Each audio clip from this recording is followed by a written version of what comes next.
नहीं चलेगी। इस वक्त हम मौजूद है विधायक कार्यालय में और हमारे साथ मौजूद है विक्रांत भूरिया जो कि यूथ कांग्रेस के प्रदेश अध्यक्ष हैं। आज इन्होंने यहाँ पर अमित शाह और नरेंद्र मोदी का पुतला जलाया है, तो जानते हैं उनसे कि क्या मामला है और ये पुतला क्यों जलाया है। सर, आपने पुतला दहन किया है, क्या मामला है? बीजेपी सिर्फ जो घोटालेबाज हैं, भ्रष्टाचारी हैं और जो धमकाते हैं उन लोगों के साथ खड़ी है।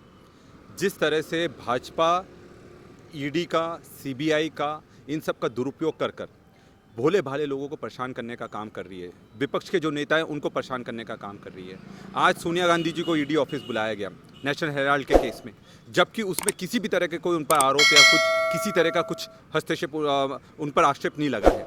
और आज राहुल जी को भी गिरफ्तार कर लिया। राहुल जी के गिरफ्तारी के और जिस तरह से हमारे सोनिया गांधी जी के साथ वो बर्ताव कर रही है ये सरकार, उसके विरोध में आज हमने पुतला दहन करा है, अमित शाह का भी और नरेंद्र मोदी का भी। और उनको ये बताना चाहते हैं कि ये जो आप तानाशाही कर रहे हैं, हम उसके सामने झुकने वाले नहीं हैं। जब अंग्रेज़ों से हमने लड़ाई लड़ने की हमें ताकत है, तो आप लोगों से तो लड़ाई लड़ेंगे भी और जीतेंगे भी। सर, एक वीडियो फुटेज अभी कुछ देर पहले आया है जिसमें जो यूथ कांग्रेस के राष्ट्रीय अध्यक्ष है श्रीनिवासन जी, उनके बाल पकड़कर जो है गाड़ी से खींचा जा रहा है, मारपीट जैसा वीडियो है पूरा, उस पर क्या कहेंगे? ये बहुत ही दुखद है और इससे पूरे मध्य प्रदेश नहीं पूरे देश का युवा ज़बरदस्त आक्रोशित है। आप देख सकते हैं कि एक संगठन का प्रमुख पूरे देश के प्रमुख के साथ अगर ये बर्ताव कर रहे हैं तो आम जनता के साथ क्या बर्ताव कर रहे होंगे।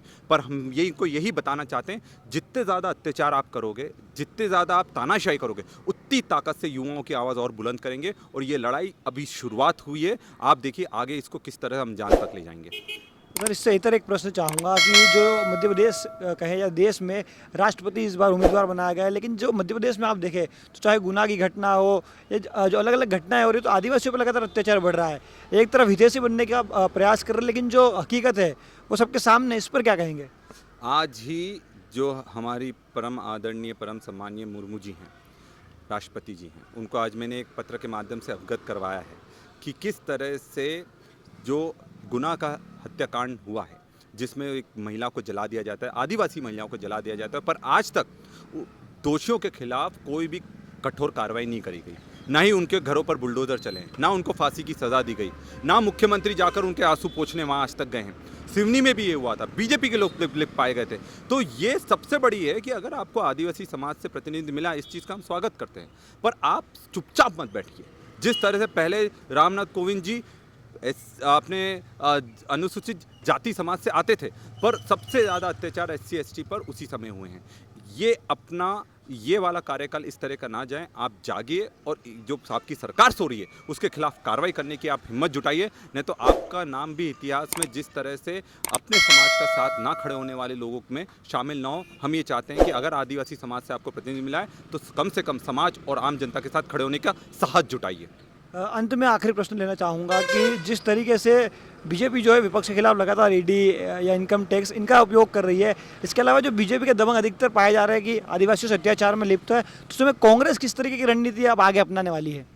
हम लगातार जहाँ भी इस तरह के अत्याचार हुए हैं, अभी कल परसों में गुना में भी हमारे सारे साथी लोग यूथ कांग्रेस के भी और बाकी सामाजिक कार्यकर्ता वहाँ पहुँचे हैं, वैसे ही पूरे मध्य प्रदेश में सब लोगों से जाकर हमारी मुलाकात भी हो रही है।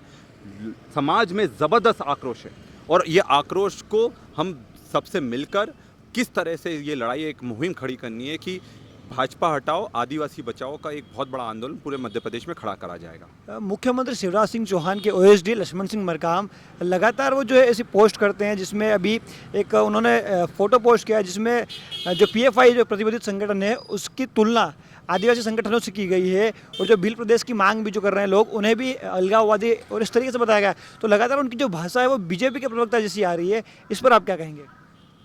उनको पैसा कहाँ से मिलता है? बीजेपी से नहीं मिलता, सरकार से मिलता है।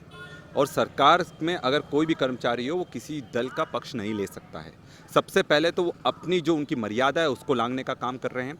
और आदिवासी समाज से आने के बाद लक्ष्मण सिंह मरकाम अभी व्यापम घोटाले में लिप्त पाए गए। जब उनका नाम आया कि जो पेपर लीक हुआ उसमें जो गोविंद राजपूत के यहाँ से लीक करा गया, उसमें उनका नाम भी आया, उनका मोबाइल का स्नैपशॉट आया, जिसमें उन्होंने लोगों पर कार्रवाई करने का, मानहानि का दावा करने की कोशिश करी।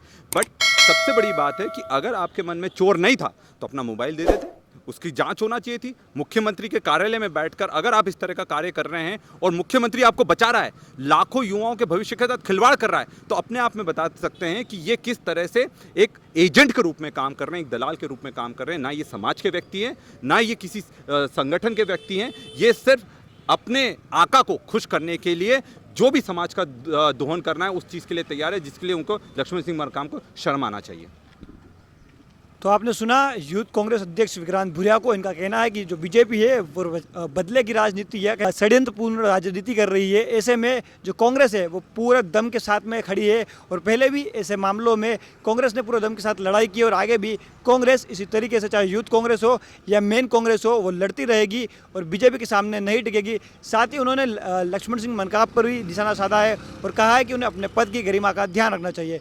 फिलहाल के लिए इतना ही, बाकी खबरों के लिए आप हमारे साथ बने रहें।